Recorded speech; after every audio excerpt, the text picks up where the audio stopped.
back to Learn English Talk podcast. We're really happy you're here with us today. Yes, welcome. If this is your first time listening, hi. And if you're coming back, thank you for being here again. That really means a lot. Before we get into today's conversation, we just want to say something very simple and very friendly. If you enjoy listening to these conversations, you can like this episode and subscribe to the channel. It helps us, and that helps more people find calm, real English conversations like this one. And remember, you don't need to understand every single word. Just relax, listen, and let the language flow. Exactly. Today is all about everyday English, the kind of English people use in real life, at home, at work, with friends, when they're tired, happy, stressed, or just trying to get through the day. Speaking of getting through the day, how was your morning today, Jake? Oh, wow. My morning was very real-life English. Not perfect at all. That already sounds promising. I woke up late. That's the first thing. My alarm rang, and I remember thinking, just 5 more minutes. And of course, 5 minutes became 20.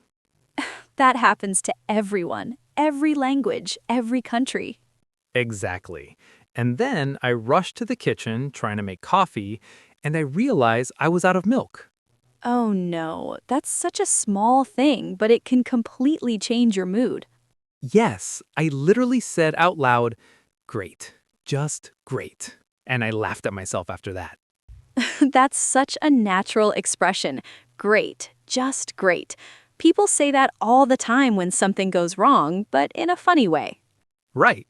And then I checked my phone, saw a message from a coworker saying, can we move the meeting earlier? And I thought, of course, why not? You were really living inside today's episode without knowing it. I know. It felt like one of those mornings where nothing is terrible, but everything is just slightly annoying.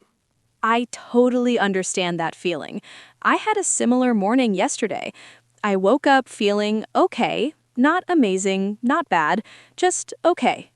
That just okay feeling is very common. Yes, and then I opened my closet and thought, I have nothing to wear, even though I clearly have clothes. That's universal. Every country, every language. I stood there for 5 minutes, looking at shirts, pants, dresses, and saying, this doesn't feel right. This doesn't match. This is too formal. This is too casual. That's such a good example of daily life language, those little comments we make to ourselves. Exactly. And then when I finally chose something, I thought, okay, this will do. I love that phrase. This will do. It's not perfect, but it's good enough. And that's how most days are, right? Not perfect, but good enough. You know, a lot of English learners think fluent English means always speaking beautifully, like in movies or speeches. Yes, but real English is much messier than that. Very messy. People stop in the middle of sentences. They change ideas. They say things like, I mean, And they repeat themselves sometimes. all the time.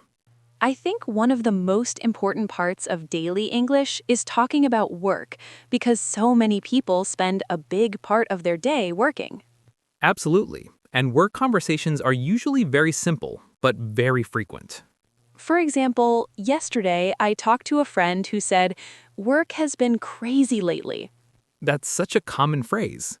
Yes, and when I asked why, she said, we have too many meetings and not enough time. That sounds very familiar. And then she added, I'm trying to keep up, but it's a lot. That phrase, it's a lot, is so useful.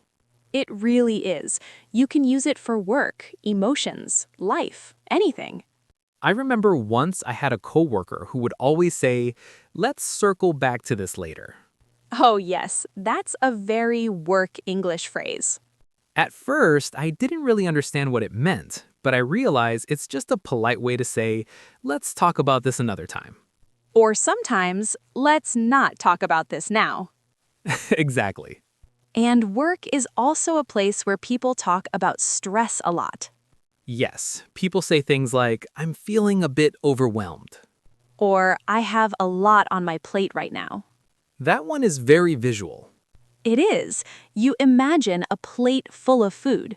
And you can't add anything else. I also hear people say, I need a break. That's probably one of the most honest phrases. And one of the healthiest. True.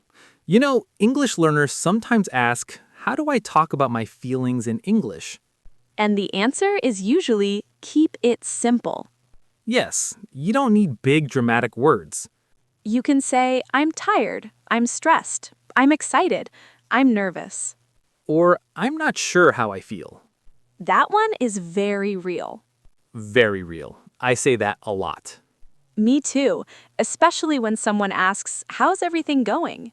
And you pause a second. And you think, do I answer honestly or do I say fine? And most of the time we say, it's going okay. Or can't complain? Which often means, I could complain, but I won't. Exactly.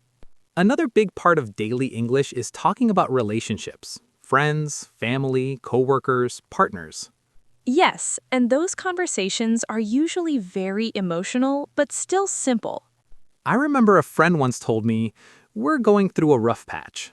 That's such a gentle way to say things aren't great. Yes, it doesn't sound dramatic, but you understand it's serious. And sometimes people say, we're working on it. Which means they're trying. I also hear people say, we had a long talk. That phrase can mean many things. It can mean a good talk or a difficult one. Exactly, and context is everything. Speaking of context, let's talk about meetings for a moment. Ah, meetings. Everyone loves meetings. Or not. I've noticed that meetings have their own language. They really do. People say, let's get started. Or thanks everyone for joining. Sorry I'm late. That's probably the most common one. Yes, and then someone says, no worries. Or you're fine. And then the meeting starts. And halfway through, someone says, can we speed this up? Or we're running out of time. And at the end, let's follow up by email. Which may or may not happen. True. Daily English is also about small talk. Yes, those short, simple conversations that don't go very deep. Like talking about the weather. Or traffic. Or how busy things are. I once heard someone say, it's been one of those weeks. I love that phrase. It says everything without saying much. Exactly. Shopping is another place where people use very practical English. Oh yes, very real-life English. Like when you walk into a store and someone says, can I help you? And you say, I'm just looking. That's probably one of the most common answers. And when you find something, you say, do you have this in another size? Or do you have this in a different color? Colors are interesting because people describe them in very simple ways. Like light blue, dark green, kind of gray. Or it's not exactly black. Yes. And then there's the fitting room conversation. Does this look okay? And the friend says, yeah, it looks good on you. Or I'm not sure about that one. That's a polite way to say, maybe not. And then at the cashier, do you need a bag? No, I'm good. How would you like to pay? Those little phrases are everywhere. And weddings are another interesting topic. Oh yes, people talk a lot about weddings. They say things like, we're getting married next year. Or we're planning a small wedding. Or it's going to be very simple. Which sometimes means the opposite. True. People also talk about clothes at weddings. What are you wearing? Is it formal? Is it outdoors? Those questions matter. They really do. You know, something I love about daily English is how often people talk about food. Oh yes, food is a big topic. What are you having for lunch? I'm not sure yet. I might grab something quick. I'm craving something sweet. That's a great phrase. It is, and very human. Food conversations are relaxed. And they bring people together. Sometimes at work, food is the highlight of the day. Especially when someone says there's cake in the kitchen. Everyone suddenly appears. Exactly. I think one of the hardest things for learners is stopping the translation in their head. Yes, that takes time. And patience. And kindness with yourself. Listening helps a lot. especially listening to natural conversations. Like this one. Exactly. You don't need to repeat everything out loud right now. Just listening is already practice. And if you listen again later, you'll notice new things. Words you didn't catch before. Expressions that start to feel familiar. That's how fluency grows. Slowly, quietly. You know, sometimes people ask me, how long does it take to feel confident in English? That's a big question. And the honest answer is, it depends. On your life, your time, your motivation. And how gentle you are with yourself. I've seen people improve just by listening every day. Even 10 minutes. Especially when it feels enjoyable, not stressful. That's why we keep these conversations relaxed. No pressure. No tests. Just real talk. Speaking of real talk, let's talk about those moments when English feels hard. Yes, those moments are important. Like when you want to say something, but the words don't come. And you feel stuck. And maybe a little embarrassed. That happens to everyone. Even native speakers sometimes. I forget words in my own language. Me too. The key is not to give up. And not to judge yourself too harshly. You can pause. You can say, let me think for a second. That's very natural.